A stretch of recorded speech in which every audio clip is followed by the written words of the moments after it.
Assalamualaikum warahmatullahi wabarakatuh. Waalaikumsalam warahmatullahi wabarakatuh. Alhamdulillah.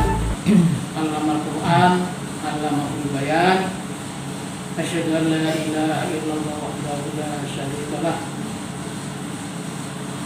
Wa asyhadu anna Muhammadan abduhu wa rasuluh. Allahumma shalli wa sallim ala sayyidina Muhammad wa ala alihi wa ashabihi ajma'in. Amma ba'd. Jemaah Musola Al-Hikmah yang berbahagia, kita bersyukur kepada Allah pada siang ini bisa membaca bertatap muka setelah sholat zuhur ya. Kita adakan hukum yang akan saya sampaikan sedikit mengenai Al-Quran ya. Al-Quran sedikit ya, insya Allah kita semua sudah bisa baca Al-Quran kira-kira kita semua. Ayo Lufi.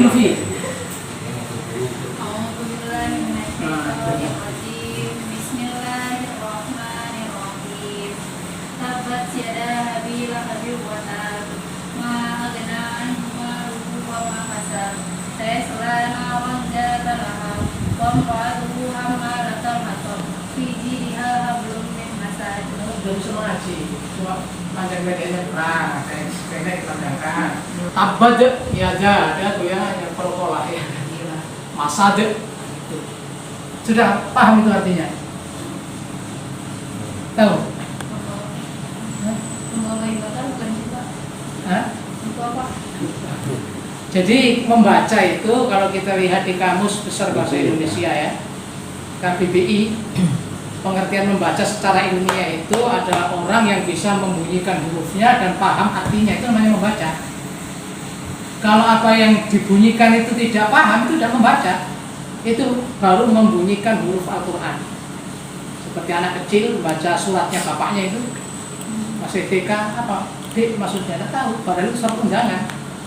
Sama, menurut pengertian ilmiah, orang membaca itu apa yang dibunyikan itu dapat paham, itu namanya membaca.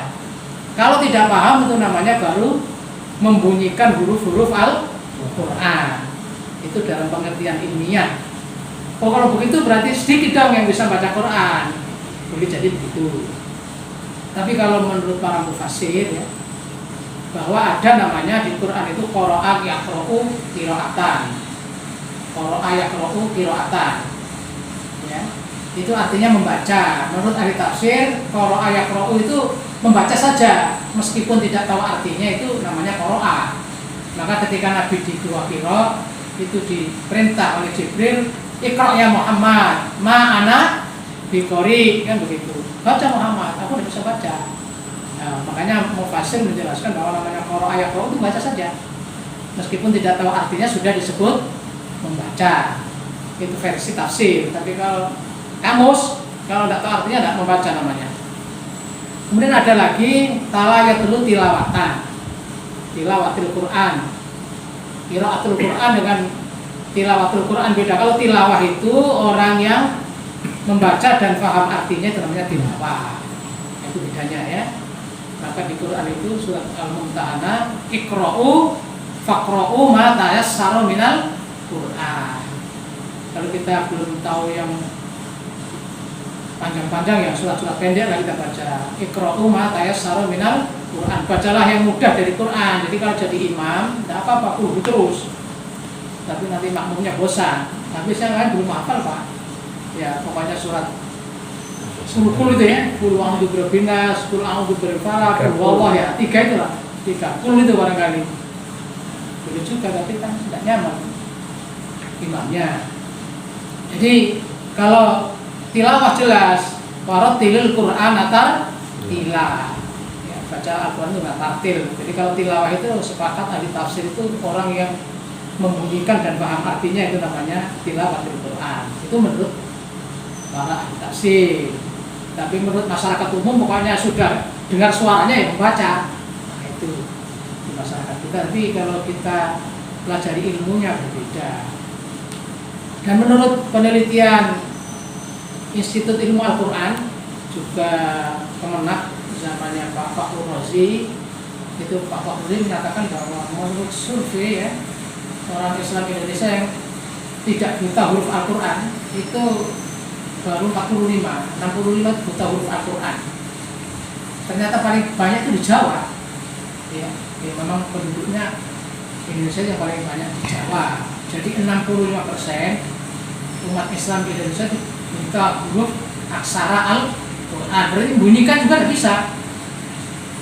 Tapi ada yang aneh itu, ada budaya yang aneh di NTB itu, orang itu banyak hafal biba, hafal apa, tapi tidak bisa baca huruf Arab. Itu dia hafal bacaan-bacaan tertentu, berjanji hafal, tapi suruh baca Quran tidak bisa, karena dia tidak tahu huruf. Hanya mungkin saking kebiasaannya apa itu dengar, hanya sampai apa, kan begitu. Jadi kita di pengadilan agama ini sudah Pak Acok ya, Pak Direktur menginstruksikan agar kita nanti ada kegiatan tadarus Al-Quran, ada kegiatan tilawatul Quran, qiraatul Quran ya, seperti itulah, tahfidzul Quran, menghafal. Ya, jadi nanti harus belajar kita. Dan yang perlu saya sampaikan di sini bahwa ternyata belajar dan mengajar Al-Quran itu paling utama. Khairukum man ta'allama Al-Quran wa 'allamahu. Khairukum ya, sebaik-baik kalian kata Rasul, man ta'allama Al-Quran, orang yang belajar Al-Quran wa 'allamahu, dan mengajarkannya. Jadi yang paling bagus itu orang itu bukan hakim, tidak ada. Sabda Nabi yang paling bagus itu jadi hakim tidak ada, atau jadi panitera pengganti tidak ada, atau hakim agung tidak ada. Yang paling bagus itu yang belajar dan mengajar Quran, dan itu hadis sahih, tidak ada ikhtilaf di kalangan ulama. Kalau tidak salah itu Syaikhan itu Bukhari Muslim ya, muttafaq alaih. Jadi khairukum, sebaik-baik kamu, man ta'allama Al-Quran, orang yang belajar Al-Quran, wa 'allamahu, dan mengajarkannya. Jadi kalau belum mampu mengajar ya belajar dulu. Tiap hari belajar itu orang paling bagus itu. Ya. Kalau apa tentang Al-Quran panjang lebar diterangkan, tapi satu hadis ini saja saya bawakan yang harus diresapi. Jadi kita harus terus-menerus panjang hidup ini belajar. Kalau sudah belajar banyak ya bisa mengajar. Makanya kadang-kadang di masyarakat itu salah kaprah ya. Mau kemana? Taklim. Apa artinya? Mau kemana? Taklim. Apa artinya taklim itu? Alim. Kan tadi allama yu'allimu takliman. Apa allama tadi? Khairukum man ta'allama Al-Quran wa 'allamahu. 'Allamahu itu dari kata allama. Apa? Mengajar. Jadi kalau guru ditanya mau kemana? Mau taklim itu guru. Kalau santrinya apa? Ta'allama ya ta'allamu, ta'alluman, mau ta'allum. Jadi jangan mau taklim. Nah, itu kadang salah kaprah. Mau dengarkan tapi bilang mau taklim. Maksudnya mau ta'allum. Taklim itu ngajar. Ta'allum itu belajar. Tapi masyarakat awam yang penting taklim. Kalau ustadznya boleh. Pak Ustadz Surya mau kemana? Taklim, mau ngajar tadi. Kalau titin mau kemana? Ta'allum, belajar. Oke ya? Ya seperti itu pesan Nabi. Kita jangan bosan untuk belajar, sehingga kemampuan kita terhadap Al-Quran meningkat. Ya harus imbang itu, ilmu yang lain meningkat, Qurannya juga meningkat. Oke, untuk itu ilmu tata acaranya meningkat, ilmu komputernya meningkat, Qurannya juga meningkat, hafalannya bertambah. Itu syukur-syukur bisa hafal 30 juz Al-Quran. Kalau di Arab Saudi itu untuk jadi hakim harus hafal 30 juz. Sekian, ada kekhilafan, mohon maaf. Bila taufiq wal hidayah. Assalamualaikum warahmatullahi wabarakatuh. Waalaikumsalam.